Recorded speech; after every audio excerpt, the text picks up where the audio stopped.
contratos que são feitos bonitos, lindos, exemplares, com cláusulas que dão completo, digamos, são tendenciosas só para um lado, são leoninas. No final, o contrato, ao invés de valer para ser uma ferramenta de gestão de conflitos e continuidade do próprio trabalho, acaba sendo algo que é desconsiderado pela justiça, anulado, muitas vezes considerado abusivo, e aí você vai apenas para o pensamento do juiz. Então nós vamos entrar agora na parte super importante de cloud computing, que é como que ficam os contratos relacionados a isso.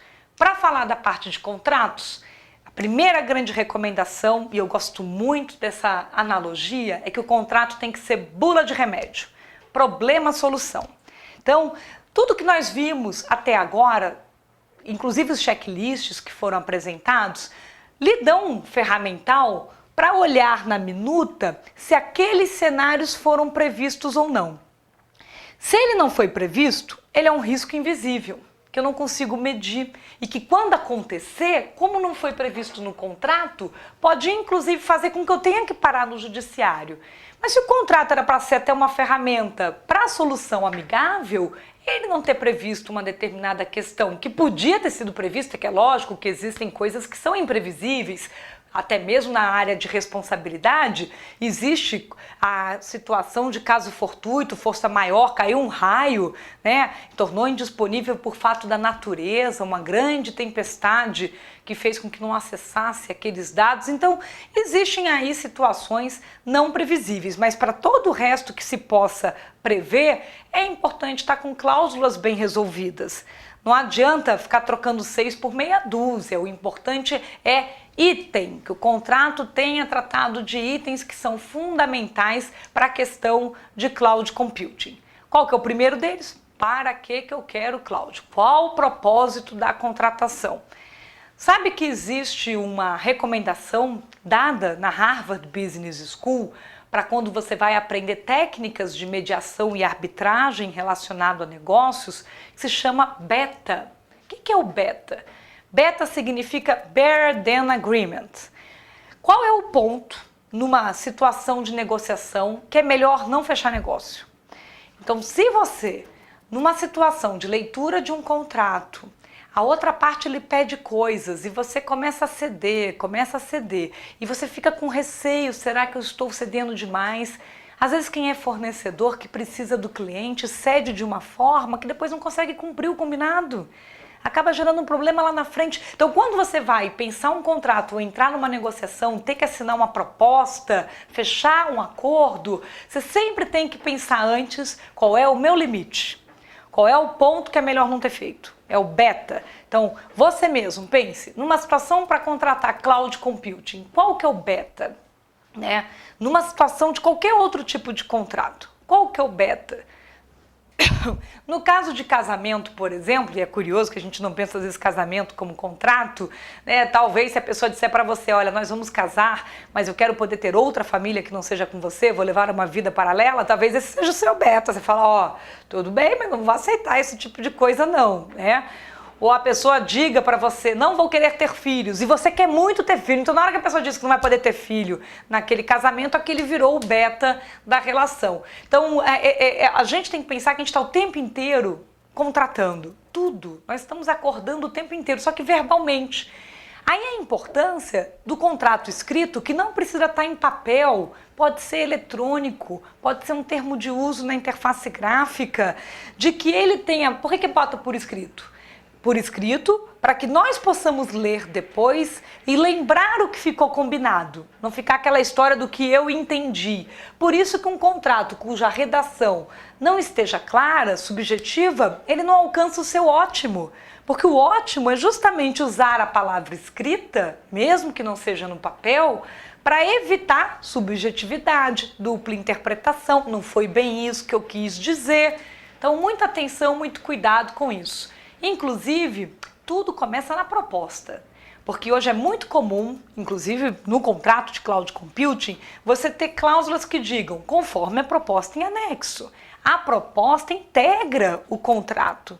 Então, se por um acaso for importante mudar algo na proposta, é bom que seja feito, porque ela vai ser parte integrante do contrato. Até para não ter que ficar um contrato repetitivo. Aquilo que ele puder só fazer menção da proposta, ela é válida. E se no final você já começou a andar com um projeto e o contrato não ficou pronto ainda, o que está abraçando aquela relação até o contrato ficar pronto vai ter sendo só a proposta. Então não negligencie a fase de proposta. É importante tirar dúvidas da proposta, é importante complementar a proposta. Muitas propostas hoje já trazem item de confidencialidade, porque você vai precisar passar dados, às vezes, da sua estrutura ou informações que é importante desde a proposta estar com confidencialidade, escrito na proposta ou assinando um acordo de confidencialidade. Então, o primeiro item importante para um contrato blindado, né, em TI, e no caso Cloud Computing é super importante porque o assunto é novo, é clareza de propósito, redação clara, objetiva e detalhada. Para propósito, eu quero acesso imediato, eu quero implementação rápida, quero mais satisfação no atendimento do serviço, quero diminuir custo, menos tempo de resposta a um chamado. O que seria o que eu quero? Porque isso vai tangenciar toda a redação do que são as expectativas das partes. Dizem que existe um lado psicológico num contrato, que é sempre harmonizar expectativa versus frustração. Quando você contrata algo que você tem uma expectativa, não chegou a ser escrita essa expectativa na minuta, mas você tem, e a outra parte não atinge essa expectativa, a frustração começa a ser um primeiro fator de desavença entre as partes. Então, para uma boa contratação, independente do documento, é deixar claro quais são as expectativas de cada um com aquele contrato. Às vezes, para o fornecedor, você é só mais um cliente. Às vezes você é o cliente mais importante. Às vezes para você aquilo é só mais um contrato de TI. Ou não, é o contrato mais importante porque você tem como meta virtualização total, mobilidade total de usuários, então definir uso ou não de cloud computing e como se torna a minuta mais crítica, né, desse momento que você está passando como um gestor. Então o que deve ser observado num contrato? Vamos olhar aí a listinha. O pessoal fala, né, sou a rainha do checklist. Eu adoro checklist. Na minha casa eu boto checklist até para babar. Por quê? Porque para não esquecer, né? Sou filha de comissários de aviação, né? Meu pai e minha mãe eram comissários da Varig, então tudo é checklist. Controle de porta, aperta daqui, faz dali, tá? Minha mãe ia viajar, deixava checklist, tudo é checklist. Então você vai ver que nas nossas aulas sempre vai ter bastante listinha aí de verificação, porque são muitos assuntos e é difícil. Quando você está analisando o risco numa contratação, você acaba não esquecendo de algo se você não tiver uma lista de referência. Então, primeiro, fazer gestão de expectativas e custos. Delimitar bem as responsabilidades. Identificar quais são os riscos invisíveis, o que não está previsto naquele modelo de minuta padrão que te mandaram. Colocar qual vai ser o nível de serviço. Pôr cláusulas específicas de segurança de informação e lembrando, se a segurança de informação é em camadas, pode ser que eu tenha que ter cláusulas fazendo camadas também. Uma cláusula falando da segurança naquele nível de aplicação, no nível de servidores, no nível de endpoint, né? É importante que ela também esteja retratada de forma detalhada e não ser uma cláusula genérica, vai garantir segurança da informação. O que é isso? Cláusulas genéricas são prejudiciais em TI. Por quê? Se ela é genérica demais, para resolver o imbróglio, eu vou precisar do judiciário. Então, eu não tive uma minuta para gestão sem conflitos, né? Conflitos em que sentido? Do contencioso, de parar na mão de um juiz que não entende tanto de tecnologia e vai ter que resolver uma questão que se a gente tivesse escrito melhor a minuta do contrato, nós mesmos iríamos resolver amigavelmente. Eu gosto muito quando as partes têm advogados que entendem do assunto de tecnologia, porque aí nós sabemos que vamos chegar a um acordo adequado e que aquilo ali vai garantir a harmonia da relação, porque chegamos numa redação que permite esse tipo de aplicação. Inserir cláusula de prova eletrônica, guarda de provas, por exemplo, logs, log de acesso ao ambiente da nuvem, super importante guardar. E mais, qual é a tabela de temporalidade de guarda? É uma tabela default, padrão do fornecedor da nuvem, que ele guarda só por 30 dias o log de acesso, ou ele está respeitando uma tabela legal, jurídica, do local aonde você está. Se você está no Brasil, pode ser importante, dependendo do seu segmento de atuação, a guarda do log de acesso por 1 ano. Se for uma instituição financeira, o log de acesso por pelo menos 5 anos, plano de saúde. Então, é interessante que às vezes a gente não pensa nisso, na guarda do log de acesso ao ambiente da nuvem, que vai definir prova de autoria. Quem é que foi que acessou ou não, em que momento, em que data, minuto, hora, minuto e segundo. E a cláusula também sobre plano de continuidade. Então, o contrato tem que prever solução, bula de remédio, para quais riscos principais? Desempenho, interrupção, dependência, migração, má distribuição de estímulos, trabalhista e comprometimento de ativos. Nessa parte específica do comprometimento de ativos, com toda certeza a questão da segurança da informação. Além disso, ele deve prever outra listinha: forma de autenticação e acesso, localização dos dados, pelo menos dar algum tipo de perímetro de ambiente, é só Brasil, é global, Estados Unidos, envolve China, não envolve, segregação dos mesmos, que é separar, eu posso colocar uma rede mais pública para dados que tenham menor nível de segurança e uma rede mais privada ou até mesmo, como nós falamos, comunitária, com outras empresas que também precisem do mesmo nível de segurança que eu preciso dar para aqueles dados. Recuperação, Alguém está criando informação e botando na nuvem direto. Ao invés de salvar no meu servidor, está botando direto na nuvem. Então, eu não tenho backup disso. Se sumir dali, como é que eu recupero? Se a nuvem sair do ar, como é que eu acesso? Como é que eu recupero? Apoio à investigação, o fornecedor tem que permitir aí que, se você precisar, ele vai colaborar com uma investigação sua. Mas se ele apoia a investigação de outros países externos, dependendo de onde que está o dado, você também vai ter que se preocupar com isso também. Viabilidade no longo prazo e conformidade legal com as leis em vigor da onde? De quem é o dono do dado. Você tem que estar em conformidade legal como empresa do local onde a sua empresa está estabelecida e está prestando serviço.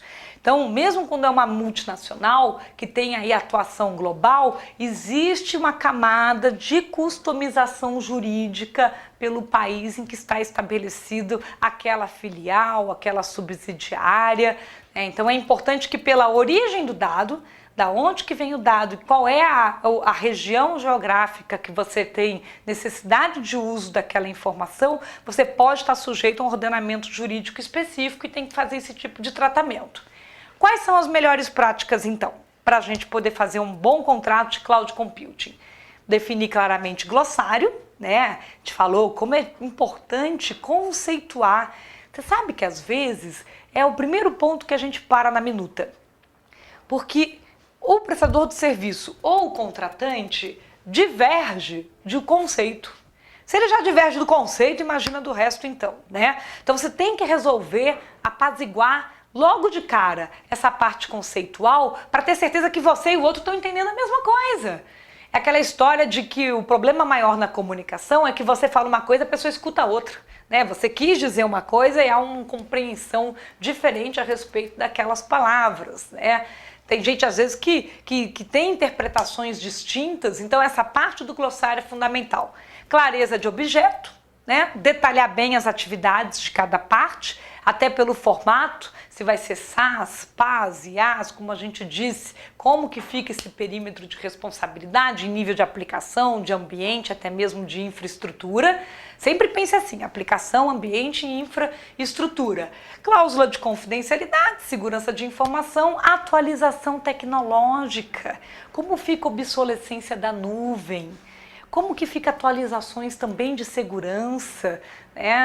Poxa, Patrícia, eu li e não estava nada escrito sobre isso. Bem, se já não estava nada escrito sobre isso, você achou o quê? Aquela lacuna, o risco invisível. Trate do assunto, levante, fale: olha, eu vi sua minutinha, mas esse item não estão previstos. Eu preciso preencher esses itens, E até para ouvir o que a outra parte vai dizer. Por que que deixou aberto? Por que que não previu se depois, quando aquilo acontecer, vai ser necessário resolver e não vai ficar claro de responsabilidade de quem que é aquilo ali? Porque às vezes um item não tratado faz com que você não tenha preparado o ambiente para aquela situação e pode gerar um risco desproporcional. E por último, é claro, a cláusula de repasse de formação técnica e até mesmo de treinamento.